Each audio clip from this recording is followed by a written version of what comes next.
G'day everyone and welcome to DTN Slightly Sideways. Today I am speaking with WA Chief Steward. He's the WA National Steward for late models, the State Steward for sprint cars. He's also the leading State Steward for the Motorplex, Ellenbrook Speedway. His name is Jerome Sutton. He's also my brother, but he's our first guest on Slightly Sideways, and welcome to the show. Thanks for having me. Jerome, we're just going to go through some questions, maybe get people to find out who you are. I mean, they know that you're the Chief Steward and you make some calls. You go home at the end of the night. That's most, other than the race car drivers, get to know you. So I really want to go back to maybe your childhood, and then we'll just go through questions, and feel free to say whatever you like to. Yep. So where did you grow up? I was born in Fremantle, Mm-hmm. and we moved to the Wexcombe area, which is now Stratton, for about 18 months, then to Swanview. I grew up in Swanview. What school did you attend? School wasn't really high on my priority list, but I had to go. Swanview Primary, Forestfield High for a year, and then Swanview High. Siblings? How many siblings do you have? Got three younger brothers. Obviously you would know that, but there's myself, then Sean, Darren, and you're the youngest. But yeah, not bad for brothers, pretty good. We go all right. Now, just to cut in to say about what we're doing today is I work with Jerome 5 days a week, so we're together 5 out of the 7 days. Yep. So I'm very comfortable being this far away from him, and he is the same. We made sure that was okay. So if anyone's wondering about that kind of stuff, yeah, we work this close all day. Exactly, and if I could survive changing his nappies when he was a baby, I'm sure I can survive anything that could be floating around. At what age did you discover Speedway? How did that come about, your love for it? Don't remember it, because family legend has I was born on a Saturday in the early 60s, and Mum and Dad, along with my grandparents, my dad's parents, took me to Clermont on the following Friday night, so I was about 5 or 6 days old, and been going ever since. So the ones that you do remember, what is it like at Clermont, some of the little things that you remember? Oh look, you know, when we were kids growing up, Sean was born and Darren came along, we used to all hang out in the grandstand on the main straight with Mum and Dad and Nana and Pop and what have you. And the big thing for us was after the meeting, Pop would walk around and he'd make sure that he'd collect a program, so each one of the four of us went home with a program. And then as we grew older, and I suppose we started to get a bit more boisterous and annoying, Mum and Dad moved us out to turn 4, coming out of Pitts Bank. And then in a few years later after that, when we used to sneak under the fence to get in the pit area by the turn 3 light tower. Never happened, Con, never. Yeah, we camp out in the entry to turn 3 on the lawn there. Yeah. It was easy, quick access under the wire fence into the pits.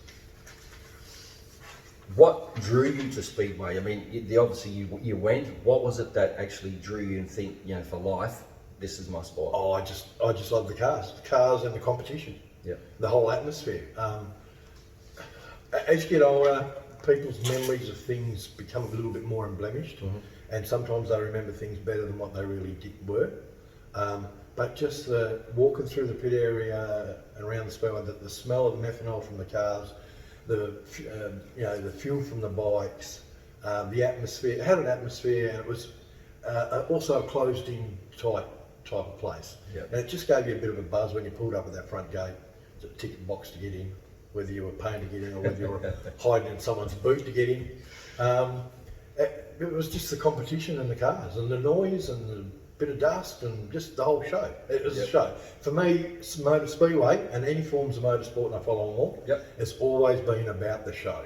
The best ones are the ones that are a great show, not the ones with most crashes or the most lead passes, the whole package of the show. What were some of the tracks you went to when you were young? Well, Friday night was Clermont Speedway night in the summer, and winter was Forestfield and Mortal Grove, with Mum and Dad again. Camp out on the bonnet of the car, watching the racing at the two winter daytime tracks. Sort of intermingled with junior football as we grew up. Yep. Forestfield had pretty good memories of that, because that was a different track and totally different era. It was huge. It was a huge track, and started off with a bit of embankment, and They used to water the track with water out of a bit of a dam at the end. I remember Nick Grasso going over that banking into the dam. Then they surrounded it with sleepers, but it was a huge track. Yep. It was like 700 odd metres. I was lucky enough to race at it before it closed a couple of times, and it was like original cut lunch and water bag to do a full lap. Yep. And look, it was just Formula Holden. You had your hot rods and super mods, but then all the sedan classes were just Formula Holden. The amount of FJs and FC Holdens and what have you, it was just great to watch. Wattle Grove was a bit the same. A couple of nasty incidents I remember as a kid. One was at Wattle Grove where a car left the track, open wheel super modified type car, left the track and landed on the bonnet of a car, 2 or 3 cars up from us. Luckily, the people weren't on the bonnet of their car because everybody used to sit on the bonnet and watch windows. Yep. So that was a lucky, nasty one. But probably the saddest thing was when 2 modifieds got locked together at Forestfield down the main straight, and Flagman on the infield saw him coming and started to run, and whichever direction he ran, unfortunately, them cars locked together. Yep. Just followed him and ran right over the top of him, and that happened directly in front of us, and that was pretty traumatic as a kid. Yeah, it would be. 7 or 8 or 9, so. But yeah, that was pretty tragic. But some of the racing and some of the cars and the people, they were great memories, great days. Mm-hmm. But like everything else, everything changes and progresses. What was some of the favourite cars that you saw back then that you really took to? Well, my favourites, Rage and F. Yeah, I just love. We'll talk about like as a kid, as you go, and then we'll do the ones like as you've got older. So, I loved Rage and F in the super modified. Yep. Rod Watson in the Falcon, Carbon Brakes Falcon, was my sedan hero. And Charlie West in the speed cars. Yeah. Without a doubt, the Wings Holden yellow car 26. Beautiful car, great driver. But a lot of other good drivers in that era too. It wasn't just them. Stan Starswich in the Mustang was always good. And amongst the super mods, obviously Elf Barbagallo. Yep. Bob Curry was another good competitor. The Silverlock brothers, they were good, always good to watch. But yeah, it was just, and the speed cars were the glamour sort of class at the time, in the mid to late 60s. Mm-hmm. Nice shiny paint job, chrome little Nerf bars and front axles and stuff like that we take for granted today. Yeah. But back then, that was a magic sort of time. And Jeff Stanton was in there, then later on Johnny Fenton. But for me, it was Charlie West in the speed cars. Yep. How about the bikes? The bikes. Well, obviously, Chum Taylor was a big star in those days. But the one good thing, and look, a lot of people have a lot of opinions about a lot of things in Speedway. And that's the beauty of our society. You're entitled to your opinion. Yep. Doesn't necessarily mean you're right or wrong, but you're entitled to it. And one thing that was done at Claremont, and it's continued on with the Motorplex, and it's not being pro micros, but they promoted the sport and they got the stars here. Yep. For us to watch. And in the bikes, like I got to see O Fundin, 5 times world champion, Ivan Major, Anders Michenek, these Ollie Olsen, these were world champions. Yep. Back in the time when people were making a living racing solos in Europe and England. And it was a high profile sport over there. Mm-hmm. It wasn't a minor league sort of sport, miles behind every others. It was soccer and cricket, and then in England, and then Speedway. It was a very high profile. And they were just superstar guys.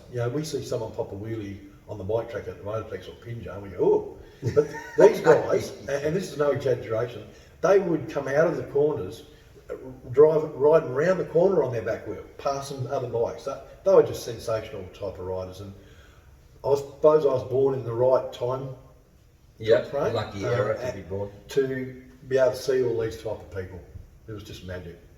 All right, we're going to take a quick break. We'll show you a couple of photos of Jerome's cars over the years in our little break, and then we'll come back and ask Jerome how he actually started racing, and we'll progress into his stewarding a little bit later on.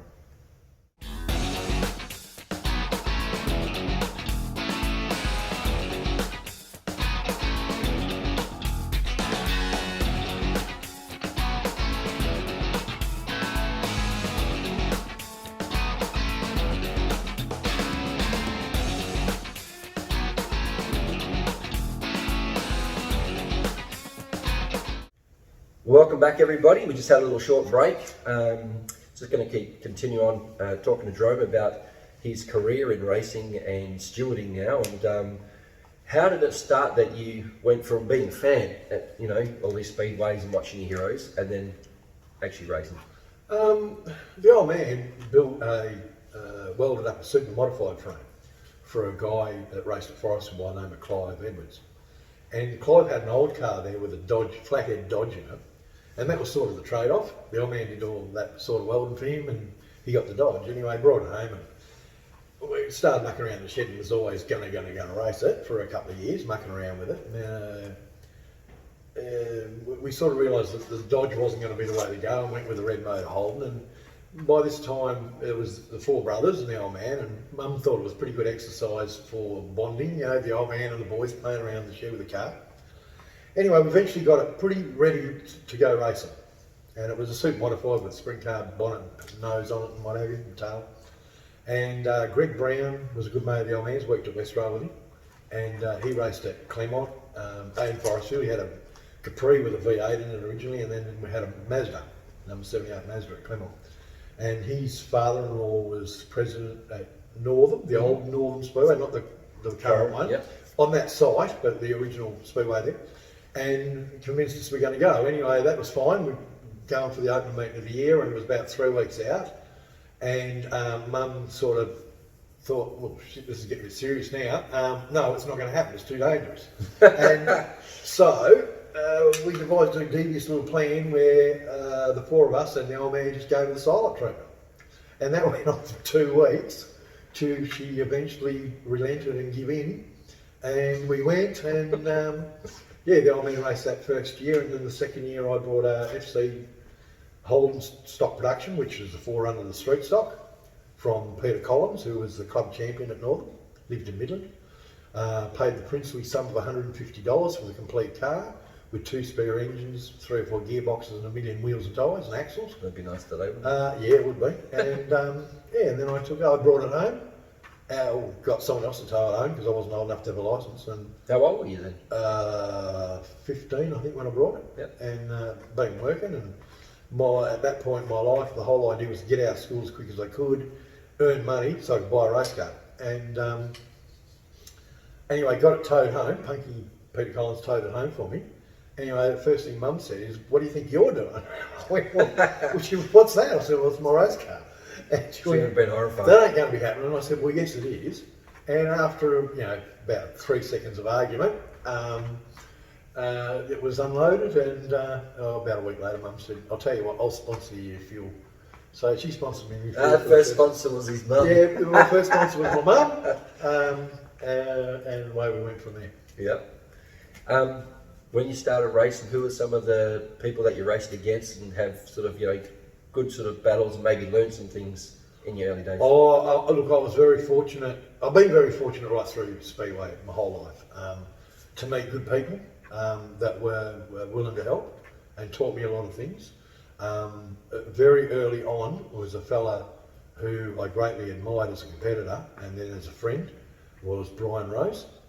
He taught me a lot about car preparation and maintenance, and that 90% of your success was probably done in the shed by being having a car that could be competitive and reliable and easy to drive. Yeah. He was a huge help, to the point where we even used to go to Forestfield together. Like he was from Ellenbrook, or Wattle Grove, and then Ellenbrook when that started. And myself, even though I lived in Midland, I raced a lot around the wheat belt as well. We used to go to Forestfield together to race, but he taught me a lot, a huge amount. And then later on, guys like Les Branson from Ellenbrook, raced in modified saloons with him, and Alan Bain was a big help with engine building. Robbie Beeston with car setup and suspension. Yep. But back in the early days, racing against obviously Brian, Graham DeManuel was another top competitor. Yeah, he's very hard. The French brothers. Which is Peter French now. Yeah, and a father and team combo that some of the people watching might have heard of, Oldfield. Bill Oldfield, the three boys' father, and Bill Oldfield Senior. Yeah. with their red and white Holdens. I'm sure you got stories, that we'll probably tell maybe of the Yeah, new Oldfield, but you probably got some ones from the old Oldfields too that, No, look, old Bill Senior, who is the grandfather of Jamie Warren and Jason, absolute gentleman. Yeah. Absolute gentleman on and off the track. And his wife, she was a very nice lady as well. She used to load people up with scones, which was pretty cool. Yeah. Pretty cool. Bill could be a bit wild, but we built a very good relationship over the years with that family. Yeah. That they were, and also in later years, they understood that if I'm the steward, so I'm not friendly in any way. Yeah. I'm there to do a job. But old Bill, the boy's father, he acted as a mentor for me when I first started stewarding at Ellenbrook, which I'll go into a little bit later on, which was a big help. So. But good times, great fun. The hot cars of the time were FC and EJ Holdens, grey motors, and that was a few Zephyrs were still left over from the late 60s, early 70s. Eden's doing the Austin Lancer, I think, on the shores, racing on there as well. Look, and then you had your other classes for hot rods where you could put different motor and different body and super stock. But like all things now, the technical specifications just kept evolving to suit the times and suit at times people's different agendas that pushed it and got what they wanted. Yeah, and that still happens today. And that still happens from time to time. Yeah. What's some of the cars that you raced and divisions that you're in? Started in stock production, had a couple of FC Holdens, went through two in the first year. Both ended up on their roofs. What was it like to do your first rollover? It was at the old Northern track, and that was downhill. You used to start the race coming out of turn 4, and it was uphill up the main straight, pretty tight round pit bend, and then downhill down back straight into a real banked turns 3 and 4. Yep. And I was sailing down the back straight, probably doing a whole 75 kilometres an hour, maybe with a tailwind. Those cars were pretty heavy in those days. They were pretty heavy, and they only had 138 cubic inch grey motors in them, the Holdens, and just turned in for the corner around the right front tyre, the rim dug in, and up and over I went. Went sideways first and then in for end, landed on its wheels, and my first thought was, hope there's not a lot of damage. But it was destroyed, and the old man did a lot of the work and give me a hand. We built another one in 3 weeks to go to the next race meeting at Northern. So. Then it progressed to an EJ Holden, again in stock production. Then moved it to a class called modified saloons, where you're allowed up to 150 cubes with triple carbs and extractors and all that. Yep. Raced in that class for a bit, and then the next class up was what they called visible stock, which you could modify the engine inside as long as when they lifted the bonnet it looked stock. Very technical. So it was in my way it was the ideal class for a cheat. Yeah. Because he couldn't cheat. You just as long as you it could do looked what you good, liked inside, right, but as long as you couldn't see it. And a bit wider wheels and things like that. And raced around in that sort of class for a long time. And in later years that class morphed into B modifieds. Or it went to modified production with racing rubber and all that sort of stuff, and then we morphed it into B modified, so that there was a budget class, no racing rubber and no racing fuel, and that became production sedans, which we pushed and pushed and pushed to get in as a state and national class, and now it's one of the strongest classes around Australia, which was good. A few of us did that. Alan Smallwood Senior, Smalley's old man, he was doing the same thing in the southwest, had a great series going down there. But going back to what I was racing, then I tried to build a Monaro and run that at Clermont, just in the era when the sedans at Clermont and around Australia the top class of sedans went from a monocoque streetcar converted to racing to a fabricated chassis super sedan. Right. And look, I've dabbled in all those sort of classes, ran a limited sprint car for a while, and then sort of settled in the last half of my career in production sedans, which was the B modified set. Which was your favourite division that you actually ran? Oh, probably productions. Yep. Yeah, because like I say, I went from visible stock to a modified sedan, Then we sort of split that because a lot of guys couldn't afford it. Darren built a modified to race at Claremont, and we're sitting at the meeting now, and there's a lot of talk about not being able to get enough cars. And I didn't know many people. Alvarovich was the president then of the Saloon Car Club, and I said, I can get you the cars. I said, but you've got to have a B modified with no racing rubber and no methanol. And he said, well, you get the cars and we'll see what we can do. And like within a week, I think we had 30 nominations. Yeah, I remember that people had to get cut off because we had to introduce a cut-off point. So that was very satisfying. Like I say, and Smalley's our man, did a lot of work with that as well, down around River Lake and down the Southwest clubs. Yeah. And it morphed into production sedans, and as a state class with a state title, and then a national class. So that was, like I say, very satisfying for the class, and I love that class. It was a good competitive class, and still is. I went through a little bit of a 8 to 10 years ago. Went through a bit of a stage where there was a bit of thinking, changing the rules to the fuel injected cars, so people were just letting their cars deteriorate, and it was trying to portray the poor man's class and all that sort of thing. Pardon me, and it didn't work, and now we have some really nice production sedans around, and look, the old carburetted cars aren't outclassed. Ronnie Belfield with the Toronto won the production sedan classic Ellenbrook, a lot long ago. But there's some really good quality cars out there now, and it's good to see.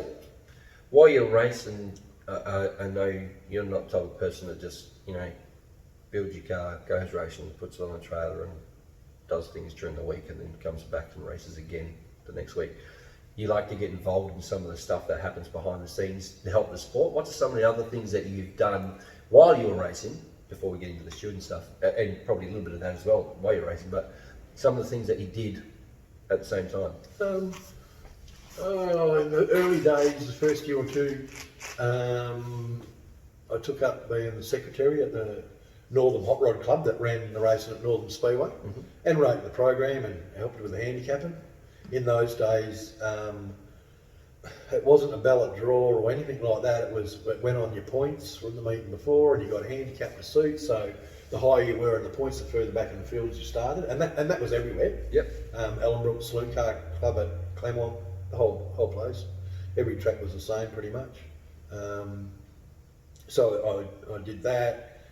Later on, when I joined Ellenbrook, I became a scrutineer. Did the handicapping for our class, wrote the program. I've always written in programs. I still write the program at Ellenbrook now, have done for years. Got involved with the technical side of it, and eventually ended up on the state tech committee for Speedway Sedans Australia, which was West Australian Saloon Car Federation in them days. And I always thought that there's a lot of other people doing a lot of work so that I could race. So what's the harm of me doing a bit to help out? And I was president of the Saloon Car Club at Claremont, and vice president at different stages, and once again doing the technical and that sort of stuff. So I thought I'm getting a bit out of this, so I may as well put some back in. It's only fair. So you're racing, you're doing all those things, and you've got a family of 4 with the wife and the whole deal. That a lot of Speedway families do that. How hard is that to coincide with work and get it all done and still enjoy it, and everyone accept what you're doing as well? Oh, I don't think there's a bloke, I'll rephrase that, a driver. There's not a driver, male or female, that's not racing, that couldn't be doing it without the support of their partner, if they're with a partner. I was very lucky. Lynn was very understanding, loved it, never missed a race meet when I was racing. The kids all had a bit of a go at different levels. Jason, the oldest boy, his stepson, he drove in my cars in productions for a while, started in juniors, went into productions, won the point score at Claremont one year for the season's point score. Donna, the daughter, she used to drive in the ladies, occasionally in mine, and then Wayne Livingston, I think, fancied his chances back in them days. He offered his car, and she started driving Wayne's car, and she was quite a good peddler. Matt, the youngest one, he never got involved with driving, and he was only very little, obviously, Yeah. through my early stages of my career. And eventually, when he got old enough, he started crewing for me. Yeah, I remember. He was a big help. Reading that. And then Yeah, obviously, you know, you and Darren and Sean and the old man all helped me at different stages of the game. But the one guy that was sort of every meeting in, meeting out, and every driver's got one, that guy you can always rely on was my Uncle Vic, who just loved it. He used to tow my car to the track when I wasn't old enough and didn't have a licence. He was there through thick and thin, and still now comes every now and again with me to watch, you know. So, yeah, no, I was pretty lucky, and it is hard, and it is a juggle when you're trying to juggle finances and family commitments and milestones within the family. Yeah. But I was very lucky that Lynn backed me 100% to what I wanted to do, right through. That's awesome. I'll give you a couple more questions before we take another break. What's some of your biggest disappointments in your racing career? Without doubt, my biggest disappointment is not winning the Brian race, the A100. Yep. I led it twice and broke down, once within a couple of laps of home. Finished second to Rob Bennett one year, but that was my biggest disappointment, not winning that race, only because of my friendship with Brian. He was such a great guy, really nice guy, and help anybody, and that sort of rubbed off on me as I got a bit of experience under my belt. New guys had come in, and if they come and ask me what diff ratio I was running or what tyre pressures, I'd tell them, for the simple reason being, I looked at it that it was better for two reasons. A, that they weren't out of control, crashing their car trying too hard or not knowing how to set it up, and crashing me out. It was better for me, and it was better for the class and the club we were racing at, that we had another competitor, because I've seen so many people come in, spend a truckload of money, going to set the world on fire, wouldn't listen to anybody, destroy equipment and disappear within a couple of years and never come back to the sport. That was probably my biggest disappointment, not winning that event. And we'll go the other way. What's some of the things that you really enjoyed with the sport, of like what you won, or you didn't even have to win, it was just maybe competing in some event? What were some of your favourite things? Had a lot of great times as a driver. Going to the country, used to love going to Calaberra. We'd go up on the Friday after work, or slightly in the afternoon. Always make sure you finish early on a Friday. Head to Calaberra, book in the pub. Mike and Mary Tidswell had the pub, and they used to charge $10 a head a night. So the theory was keep it cheap. So we get there about 7, 8 o'clock. Have a great time at the pub Friday night. Not drink a lot. I've never been a great drinker. Then race all day Saturday at the Speedway, and then come back to the pub and he'd have a band on, and the place would be just packed to the rafters with Speedway people. They were always good shows. From an on-track point of view, was very satisfying. 95, 96, 97, I had a really golden run where I couldn't do anything wrong. Just everything fell into place. Won the season's championship point scorer at Clermont in productions, and actually made a profit for the season. Wow. Profit in Speedway, that's unheard of. I'll never forget, I said that at the trophy presentation that night, and Jeff Green and Des Alvarovich dragged me to one side. Con was sitting there. They said, "Don't ever say anything like that again. Con will want to cut the prize money." So that was very satisfying. And in '96, I won the West Australian Saloon Car Federation, which is the SSWA now, Speedway Sedans WA now, Driver of the Year, which was good. And probably the other highlight was the 2-night grand final night at Clermont. I hadn't raced seriously for about 18 months. I just done the odd meeting here or there because I'd started doing more stewarding. So I'd only raced a few odd meetings here or there. Anyway, on the Thursday, the first night of the grand final night, they had twin features for the productions. I won the first one, that was very satisfying to win that race at that meeting. And Paul Smith won the second one. It was ballot draw for the first, and then inverted finishing positions for the second. And the trophy went to the highest point scorer over the two features, which it wasn't me. I won the first one and I ran fourth from the back in the second one. But Gary Sutton won it. I think he got 2 seconds or something like Yeah, that. nice bloke. No Oh, relation, look, but No relation. A lot of people thought we were brothers for a long time, but absolutely no relation whatsoever. But a hell of a driver. Oh yeah, Hell of a driver in his heyday, a really nice bloke, and him and his wife, they kept Baruna Speedway going probably a few years longer than it really did. Yeah, it should have. Yeah, and unfortunately it closed. But a great bloke, great competitor. He won the overall points on the 2-night, won the trophy. But it was very satisfying to win that feature race. Just go out on a bit of a winning note. that's pretty cool. All right, we're going to take a break. We'll come back after a few more photos of Jerome's race cars and his career, and then we'll start talking about his stewarding and we'll get involved in all that. So stay with us. Hope you're enjoying it so far.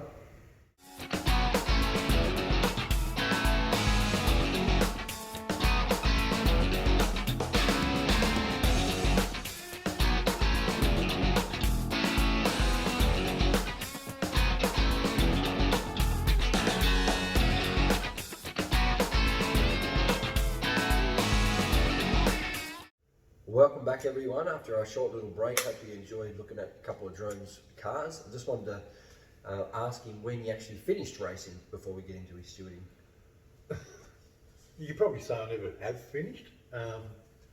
Hayden Norman probably doesn't think he did.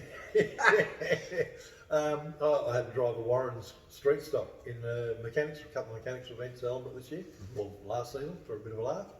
But basically I'd pretty much finished serious racing by 98, 99, and dabbled with a few meetings here and there over the next probably 5 or 6 years. But I was more and more starting to steward. Yep. So the car sort of took a bit of a back seat as far as racing goes. And I was starting to get to the age where you tear down the straight and there's a couple of cars in front of you and you'd be like trying to make your mind up where you're going to go between them, under them, around them, and some young bloke 15, 20 years younger had already got past you and made the man dive in. And like he who hesitates is lost. And it was time to just cut back on it. I did a few meetings at the new Northern Speedway, supporting Darren and Jason Oldfield when at different stages they had to go and give them right out a hand to run it for a bit of a laugh. And then eventually, that was the end of it. I've still got a few bits and pieces at home. Yeah. I've still got my last set of seatbelts hanging on the shed wall. Is that right? I've got your last helmet. Yeah, they're a little bit further than 2 years out of date, that's for sure. But things like that, and just got more and more into stewarding. So when you actually stopped racing, was it then that you thought, I still got to do something in the sport, I'm just going to throw my whole life into stewarding and go? Well, I started doing it a little bit because I'd go to race meetings to watch or crew for somebody, and it sort of really started like back in the late 90s. You didn't have to be licensed, you didn't have to be trained to be a steward. Yep. It was whoever a club elected, and it was usually someone that just wanted to do it. And a lot of the clubs had their own rule books. There wasn't a unified rule book across the sport. Yep. And I was at Querity one day going to crew for Darren and the old man, and the steward never showed up. Anyway, they asked at the drivers' meeting, was there anybody there that wanted to be the steward? And a few blokes looked at me and said, Jerome knows the rules pretty good, like, why don't you do it? And I all right, okay, I'll have a go. So we got the drivers' meeting underway, and I just stood there and went, well, this is the deal. Yeah. I've got friends, relatives, and probably a few enemies racing today. I don't care who wins. I'm not racing, so I don't care. Yeah. I just care that you race fair and square and do the right thing. And I've sort of kept that attitude right through. So that was the first go at the old Querity Speedway. And I'd seen it, and I enjoyed it. Had a bit of strife about 3 races in. Guy spun out, pulls them up. In them days, there was no radios. You didn't have radios. You didn't have lights at most tracks. It was all done on flags. Flags, yep. And they'd see what the flagmen would do at the main tower, and the corner stewards would do the same. So if you put out a yellow, they put out a yellow. And then you would yell out to the guy on the start-finish line, send so-and-so to the rear or back, whatever the penalty was. Anyway, so we sent this guy to the rear, refused to go, and all the carry on, and I ended up telling the guy, tell him go to the rear or go to the infield, Yep. which is something a phrase I still use. It's simple, he's got a choice, make it now. So we went to the rear. Anyway, after the race, the guy comes up and he argued the point that he got hit and spun out, and I said, mate, you were running last. There was no one, there was no one behind me. I don't spin out on my own. Someone hit me, rah, rah. We even showed him the lap scoring charts, which Midge Bradford was the lap scorer at Querity in them days, wife of Keith Bradford, who was the president and a good racer in his day. Showed him and all that, and he just would not accept it. So here we are 30 odd years later, Arthur Fanciulli, if you're watching, trust me, you were running last and you spun yourself out. So there. And then I went on from there. I sort of started assistant at Ellenbrook a bit. Worked with Martin Lawton, who I have a lot of respect for not only as a steward in his heyday, but for what he achieved in the sport. George House was the chief steward there for a while. Peter Griffiths, another one I worked with. And just learned things as I went along as an assistant. And I did my time on the corners with the flags, on the start-finish line. And I'm a great believer in practical experience will always outweigh any courses or classroom learning. That's important, but it's hand-on practical. Yep. So more and more I did that, and less I raced, and sort of just one day I just got rid of the car, and that was it. Over time, I've noticed for myself, and I know other people have too. You've stewarded so many divisions, but you have a soft spot for juniors and for their development as kids going through the sport. Who are some of the kids and stuff that you've stewarded, and now they've come through into the major leagues and become something of themselves? Oh, look, we've had a lot of juniors, and Ellenbrook's always been very strong on the junior program.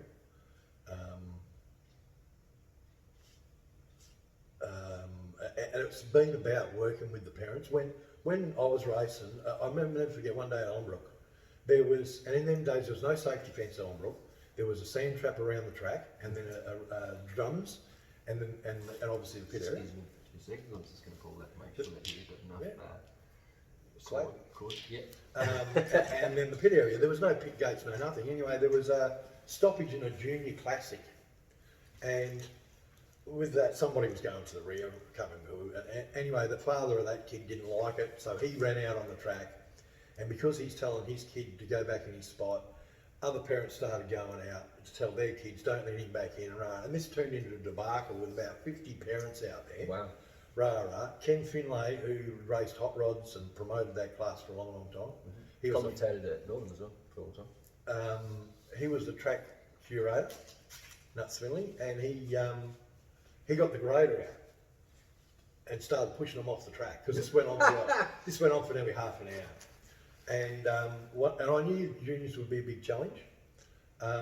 So anyway, in 2001, Jason Oldfield approached me about stewarding at Ellenbrook. And by that stage, I'd done a couple of years at Claremont, stewarding for the Saloon Car Club. So I had a couple of years under my belt, and I was fairly confident. So anyway, I rocks up at Ellenbrook first meeting. And in them days, they didn't split the classes if you had a lot of cars. So what has juniors got? 28 cars first up in a heat race. Wow. A bit of madness. The second meeting there was 30. I thought this won't happen again. Open meeting, that's why we got so many cars. Next meeting we had 32. So I went to the committee and said, look, we need to split them. And I learned right there and then from that very first day, one of the parents, after the meeting, I'm walking into the pit area, and he walked past and he goes, oh, pity you don't care about the kids. And I went, like, mate, my guts was tuning the whole time. 32 cars. Yeah, the stress level. 28 and 32, and just at all different levels. Worried me sick. And I thought the best policy is work with them. Work with the parents and the kids. And we worked really hard to get a really good quality of competition through the years. Yep. To where I just think the kids do a fantastic. What people got to remember, people get killed out on the road every day in road cars. We're putting kids 10 to 17 into a car that's been modified with roll cage and what have you. but it's still a lethal weapon. And I just think the kids do a great job. Particularly way now the cars are presented and the parents work really hard. I know a lot of parents make a lot of sacrifices. Yeah. And I've met some wonderful parents. And I must say, touch wood, in my time, haven't had a lot of trouble with parents. I've got a few that might want to mouth off from time to time, and things like that. But overall, it's great being involved with them, and it's great seeing them develop from a little shy 10-year-old kid that's probably battling to reach the pedals and see over the dashboard, into not just good race car drivers by the time they get out of juniors and may go to seniors, but quality people. And the parents have worked hard, and I like to think I've had a little bit to do with it as far as their attitude to life. That they're good people in society. They're not running around, not most of them I would say, not getting into strife and doing all the bad things in society that you hear other kids are doing. Drugs and break and enters and bashings and all that sort of stuff. They're a good bunch. And you see, like now at Motorplex, the sprint car ranks, Kai Scroop, Chris Coyle, the Dowling brothers. Even Todd Waddell, that's... Todd Waddell in speed cars was a gun junior driver. We've got quite a few come into late models. Jaden Meckenstock and Jai Mazzini and those sort of guys, they've continued on with it, and they're good young people. Veronica McCann. Ronnie, was another one. And obviously, you know, the likes of Warren, I think, was the only one of that crowd that I had in juniors. But I mean, obviously Bradley and Brooke and all those. And the Della family from Kalgoorlie, great bunch of people. John and Travis Castagna. You know, Travis was a gun junior driver and a worthy state champion. And if you're watching Travis, you keep wasting your talent. buckle down and get serious about it. Some wonderful people and some wonderful parents that have worked really hard. And sometimes in the background too, not just for their kid, but helping other kids and other parents. It's always good to see that where they're in a group and then they give each other advice, or they mingle as kids in the pit area. It's great to see. And a lot of that was started by Tom Green, who had a lot to do with juniors, and obviously continued on by Fab Martinelli, Murray Herbert, and a whole crowd of people. The Arnolds. I could sit here all day naming.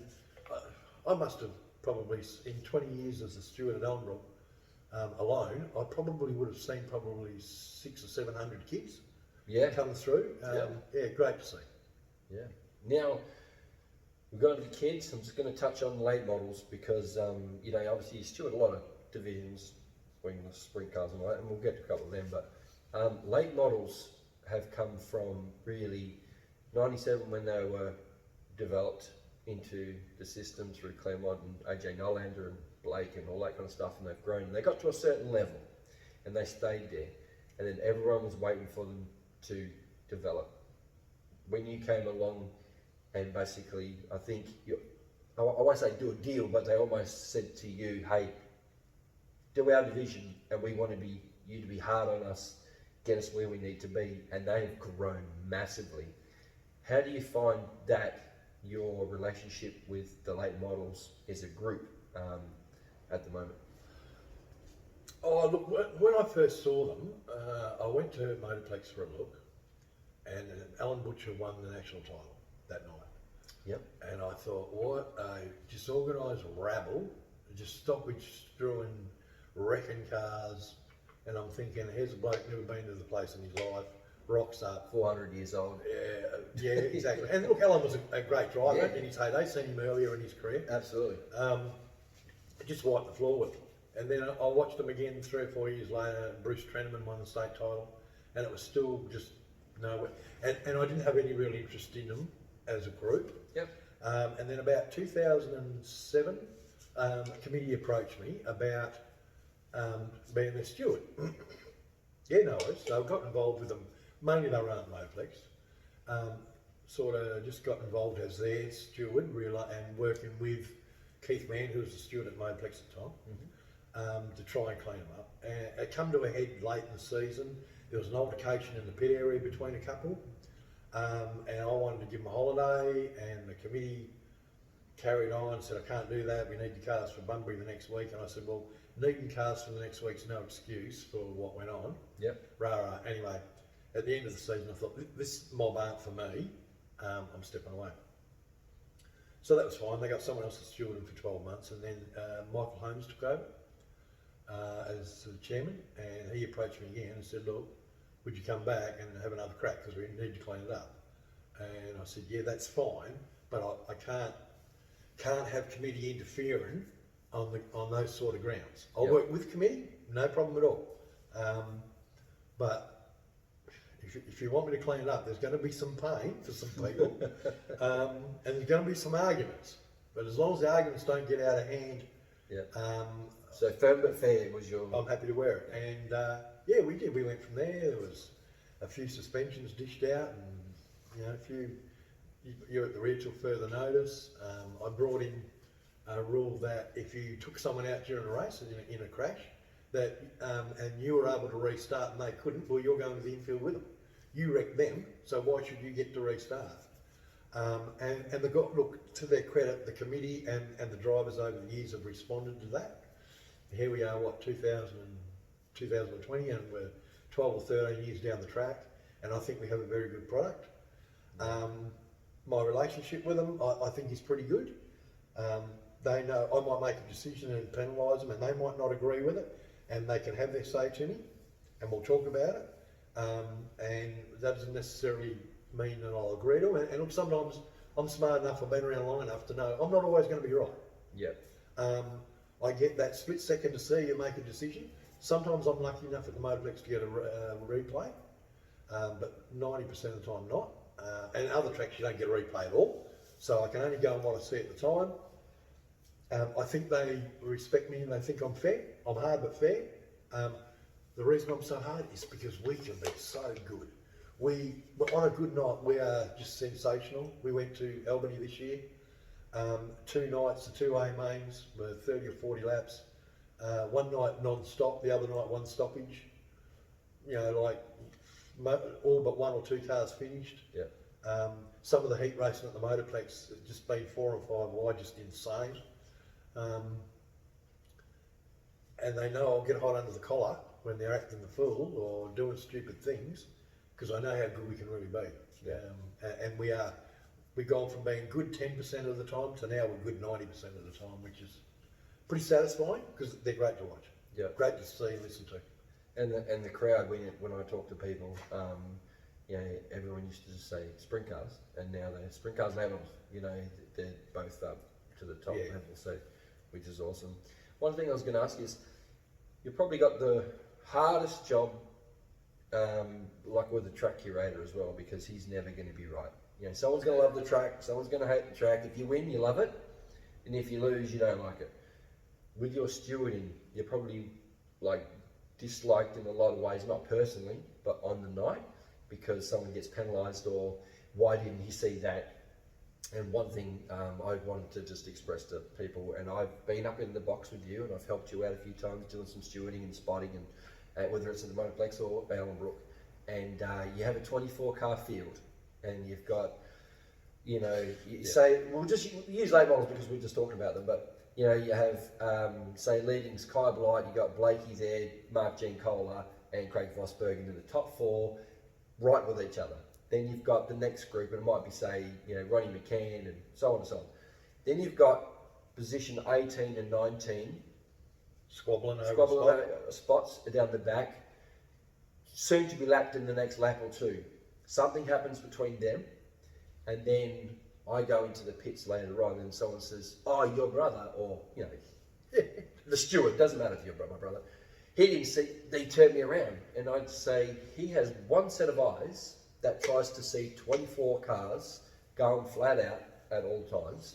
Yes, you have a couple of, at times when they're available, some people to help you out. That's not always the case. No. And then I say to them, your team is looking at your car. That's right. So they see exactly what happens. So if it's a 30 lap feature, say we're using Nylanders, all the Nylanders are watching is David Nylander. and then they might quickly glimpse to see who's leading, but that's about it. But they're looking at their car. When I explain that to them, they all of a sudden must take a step back. I was just going to ask you, how do you take that emotion away when people do come up to you and say, Joe, I want to talk to you now, and you're like, yep, I've got 5 minutes for you. What's your, and you didn't see this, and they get aggressive. How do you handle that and not take it so personally? Oh, look, I learned a long time ago not to take it personal. A bit like an AFL umpire. AFL umpire makes a decision. 50% of the crowd think he's right. The other 50% think he's wrong because it went to one team and not the other. The free kick. And it's a bit the same as speedway. Yeah, sometimes you spot it straight away.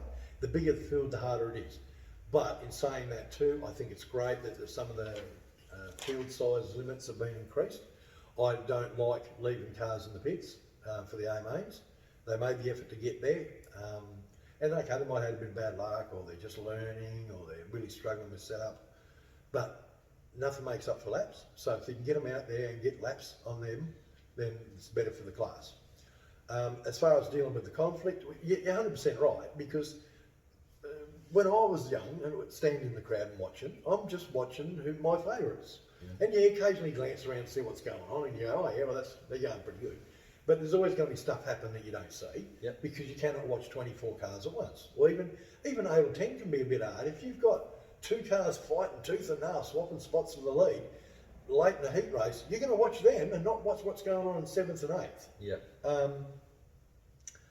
Is it ideal? No, it's not. We all know it's not, but until someone comes up with a better solution, that's the best we got. I usually go down there, and I always go alone. I don't need to take an army of stewards or hangers-on or anything with me. And if the driver wants to discuss it, no problem. What does burn me is the minute a pit crew opens his mouth. It's got nothing to do with him. He's crewing on that car. He's not the driver and he's not the steward. He's the third party that's got nothing to do with it. Just stay out of it, and if he doesn't stay out of it, then he starts to get told very quickly he'd better stay out of it. And I'll listen to what the driver's got to say, and then I tell him, right, well, this is how we saw it. I never tell a driver he's wrong. I usually say, okay, listen to him and say, right, well, this is how we saw it, or this is how we didn't see it. I didn't see that happen, mate, because I was watching X, Y, Z further up the field or further back in the field.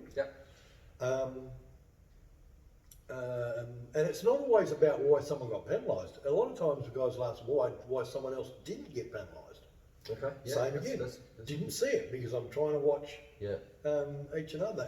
And look, everybody's always wiser later. And I've just joined the modern world of Facebook in the last 18 months.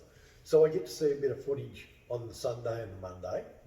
On DTN sometimes. Yeah, on DTN. And I have a look at it and I go, all right, yeah, I got that. I think I got that one right. I got that one right. Yeah, well, I didn't get that one because I didn't see it. It's as simple as that. And what people have got to remember is what happens to a driver in a race is the most important thing in the world to him. Because he's concentrating, racing hard, whether it be for first and second or 18th and 19th. It's all about him. That is the most important thing that's happening to him. And his crew saying what happens to their driver is the most important thing, and his fans. So to them, it's a big thing in life. So that's why I'm always willing to listen and then explain my side of it. And I think 99% of the time the drivers understand that. They go, okay, fair enough. And then, look, if it's a reoccurring factor between cars A and B, I'll just say, well, look, you know what, I'll keep a bit more of an eye on him next time.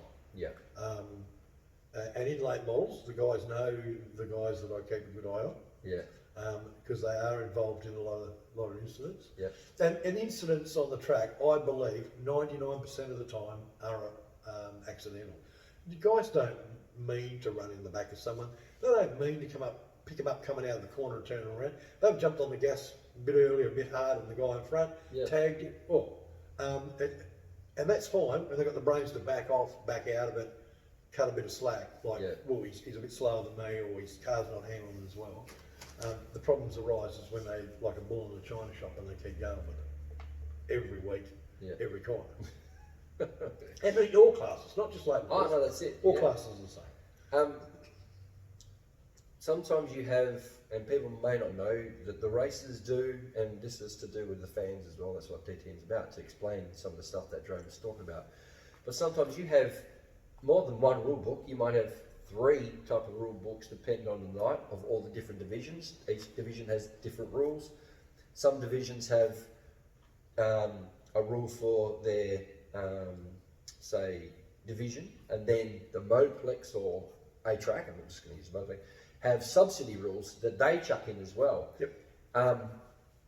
People don't realise, so sometimes when something happens and say there's a front wheel over the curb for sprint cars, yep, all good, you can pass doing that. Yep. Then the sedans come out and do it, and they get penalised, and people in the crowd going, yeah, and I get off. And what's going on there? Why is that? How difficult is that to learn all that, to have those rule books there and make sure you get the right ones at the right times for the right divisions? Oh, I think it's just repetition, looking at the rule books. We were fortunate now, and that's one of the reasons why I got involved in stewarding, because when I was racing, I mainly raced around the wheat belt, northern Calabar and Querity. I've been to Merredin and Corrigan, and then down the southwest, Collie, Bunbury, Willaruna, Margaret River, all those sort of places. But and I just saw so much inconsistency, and I saw a lot of it.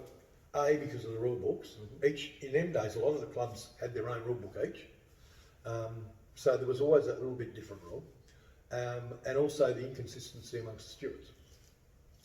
And that's one of the reasons why I got involved stewarding, because of the inconsistency. Thankfully now, after all these years, and for many years now,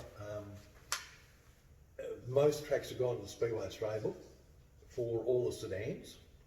Sprint cars have still got their own rule book, and in the back of the Speedway Australia rule book there's a supplementary set of rules for each class, that each class has that input into, passing as one of their class rules and having put in that book.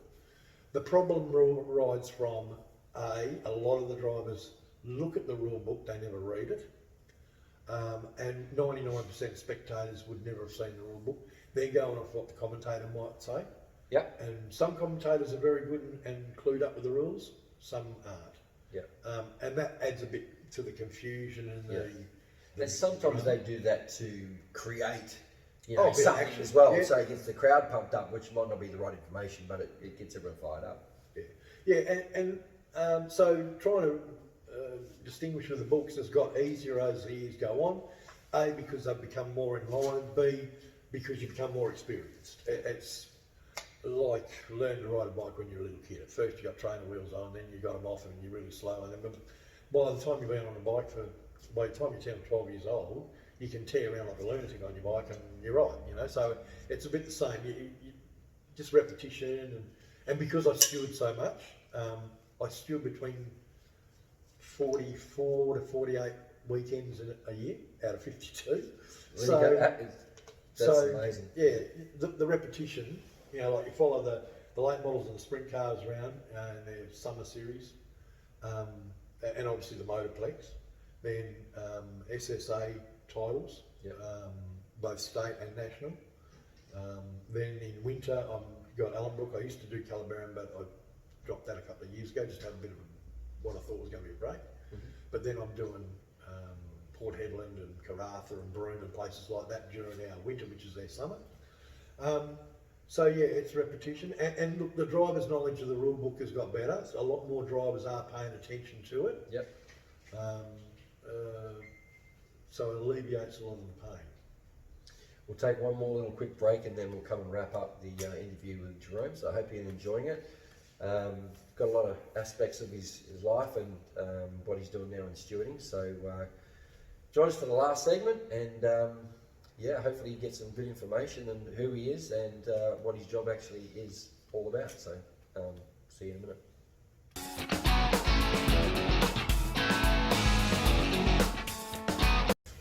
Welcome back, Nutters. We're talking to Jerome Sutton, WA Chief Steward, and he's a national steward for divisions and does a lot of stuff, and we've been asking him some questions. And the next one I want to ask Jerome is about pressure. Your night really starts before you get to the racetrack. You probably get phone calls, by lunchtime on race day. you get through the race meeting, but you've got things like time curfews, track conditions, how many cars rock up, trying to fit it all into a time slot for entertainment that you said before. You've got the promoter, you've got, you know, people to deal with, stewards, handicappers.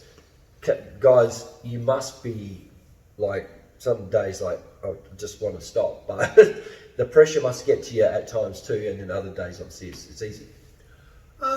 Yeah, look, some meetings go really smooth without any stoppage, very few stoppages and very few hold-ups.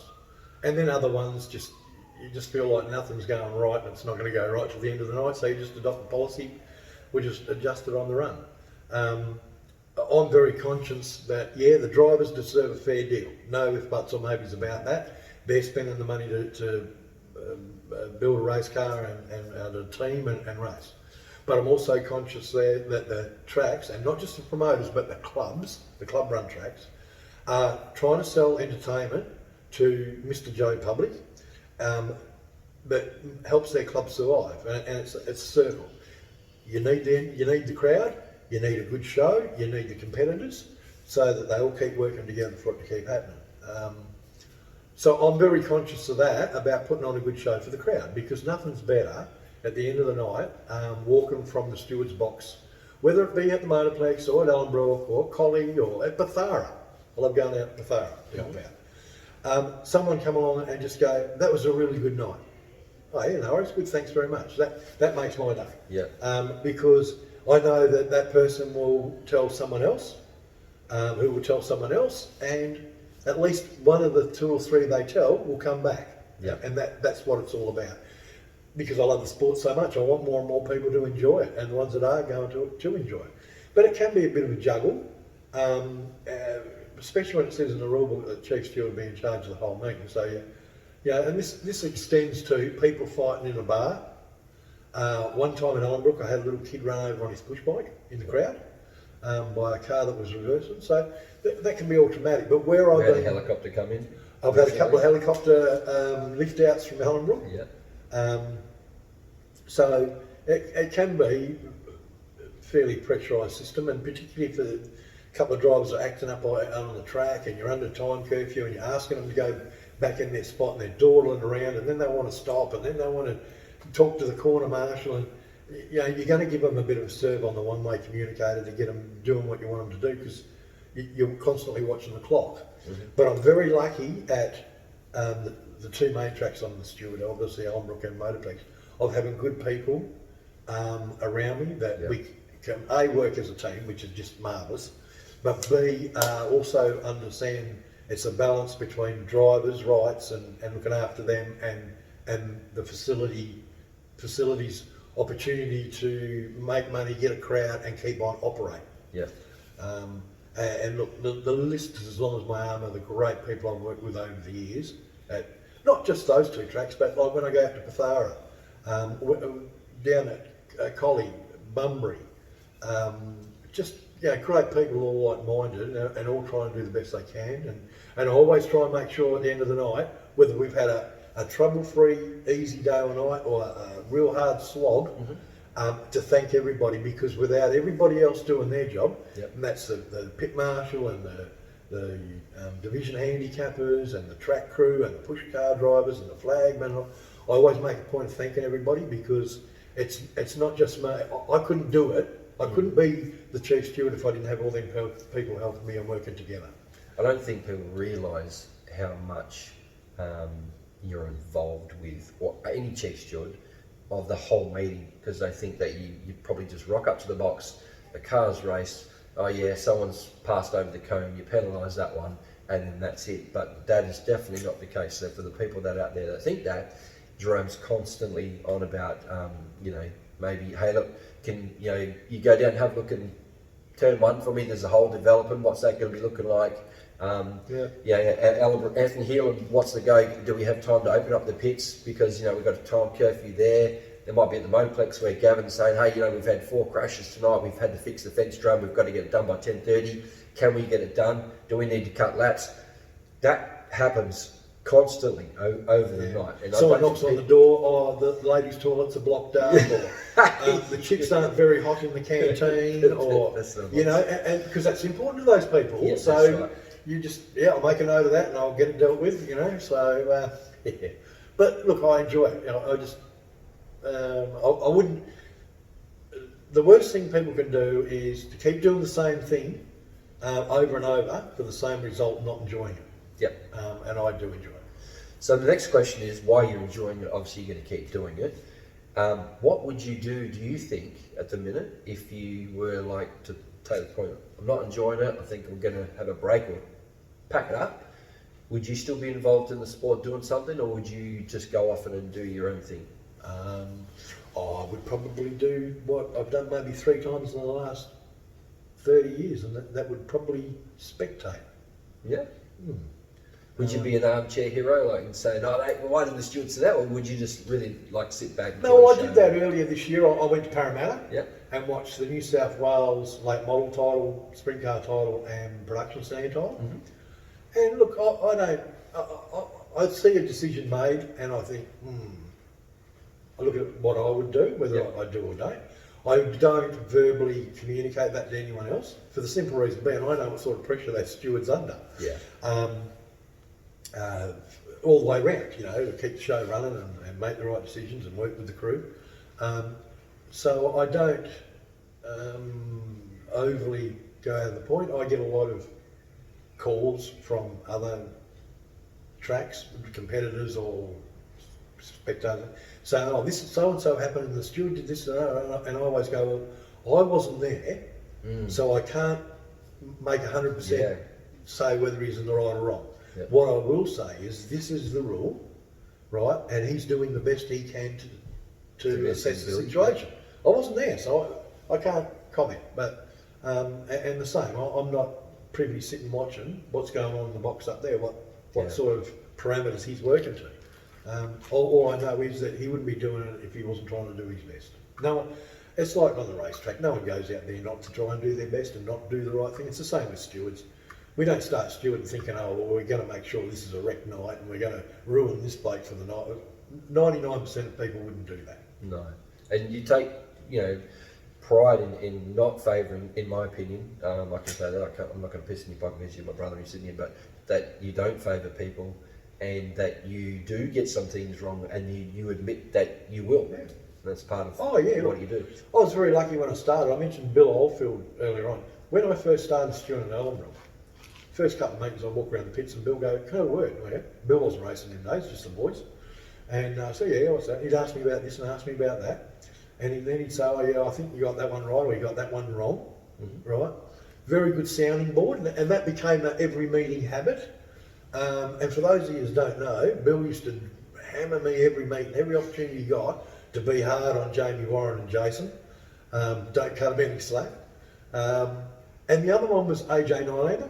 Yep. The same sort of sounding board type thing. We always talk on the Monday after a late model race meeting somewhere, and just go over how we think the division's travelling. And I think everybody needs that, a bit of a sounding board, a bit of guidance, because as I say to people, if I was always right, I would be running a small country somewhere getting rich. You know, it's impossible to always be right. I think you just got to try and always be fair. Yeah. I've got a question for you that is just off the cuff now, and I just thought of it. But with sprint cars, they have their rules and their